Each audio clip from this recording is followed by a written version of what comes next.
Hello everyone, welcome back to this channel. In this video, I'm going to show you how to add short effect on a VivaVideo apps. Now let's get started. First, open your VivaVideo apps, and after this you can add the video that you want to edit. And now if you wanna add short effect on this video, so you just click on the effect at the bottom. Okay, sorry, this one. Just click on it, and after this, in here you can swipe until you can see tindakan, this one. So you just click on it, and after this you can swipe until you can see short effect, this one. So you just click on it,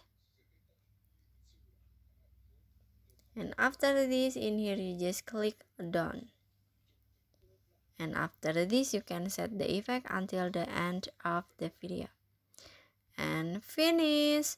So that's how to add short effect on VivaVideo apps. I hope you found this video to be helpful. If you enjoyed the content, please consider like, comment, and subscribe down below. Bye bye.